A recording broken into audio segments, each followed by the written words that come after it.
Magnetism பற்றி நம்ம தெரிஞ்சுக்க போகிறோம்.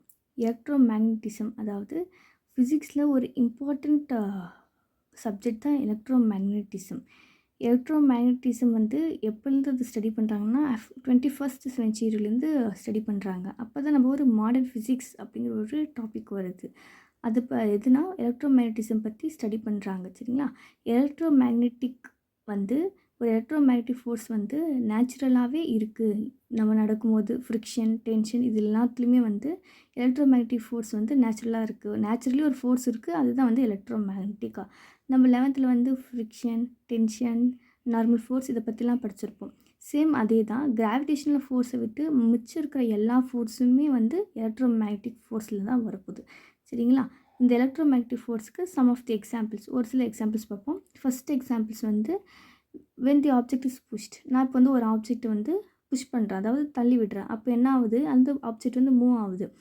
ரெண்டு இன்ட்ராக்ஷன் இதில் வந்து என் புஷ் பண்ணுற என் ஹேண்டில் இருக்கிற ஆட்டம்ஸ்க்கும் அந்த ஆப்ஜெக்டில் இருக்கிற ஆட்டம்ஸ்க்கும் ஒரு இன்ட்ராக்ட் நடக்குது. ஸோ இந்த இன்ட்ராக்ஷனை தான் நம்ம வந்து எலக்ட்ரோ மேக்னெட்டிக் ஃபோர்ஸ் அப்படின்னு சொல்கிறோம். நெக்ஸ்ட் எக்ஸாம்பிள் வந்து நம்ம எர்த் சர்ஃபேஸில் நிற்கிறது. ஓகே, எர்த் சர்ஃபேஸில் நம்ம எப்படி நடக்கிறோம், எப்படி நிற்கிறோம், நம்ம மேலே ரெண்டு ஃபோர்ஸ் ஆக்ட் ஆகுது. ஒன்று வந்து கிராவிடேஷனல் ஃபோர்ஸ், இன்னொன்று வந்து நார்மல் ஃபோர்ஸ். கிராவிடேஷனல் ஃபோர்ஸ் என்ன பண்ணும், நம்மளை டவுன்வர்டாக இழுக்கும். அதே நார்மல் ஃபோர்ஸ் வந்து அப்வர்டில் இது பண்ணும். ஸோ இந்த ரெண்டு ஃபோர்ஸுமே நார்மல் ஆகி நம்ம வந்து ஒரு எர்த் சர்ஃபேஸ் மேலே நிற்கிறோன்னா அதுக்கு ரீசன் வந்து அங்கே ஒரு சர்டன் ஃபோர்ஸ் வந்து ஆக்ட் ஆகுது. அந்த ஃபோர்ஸ் தான் என்னதுன்னா எலக்ட்ரோ மேக்னெட்டிக் ஃபோர்ஸ். நம்ம எப்படி நிற்கிறோன்னா நம்மளுடைய எர்த் சர்ஃபேஸில் இருக்கிற ஆட்டம்ஸும் நம்மளுடைய பாத்தில் இருக்கிற ஆட்டம்ஸும் ஒன்றோடு ஒன்று இன்ட்ராக்ட் ஆகுது. அந்த இன்ட்ராக்ஷன் ஆகிறனால தான் நம்ம எர்த் சர்ஃபேஸ் மேலே நிற்கிறோம். அந்த இன்ட்ராக்ஷன் அரைசஸ் ஆகிறதுக்கு எது காரணம்னா எலக்ட்ரோ மேக்னெட்டிக் ஃபோர்ஸ். ஸோ இந்த எலக்ட்ரோ மேக்னெட்டிக் ஃபோர்ஸ் வந்து நேச்சுரலாகவே இருக்குது. நெக்ஸ்ட்டு வந்து static friction.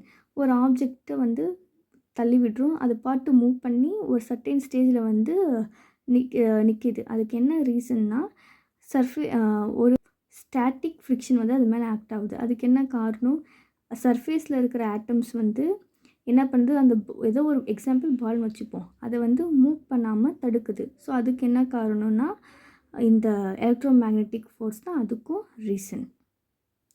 So electro magnetism வந்து இம்பார்ட்டண்ட் இன் ஃபிசிக்ஸ்.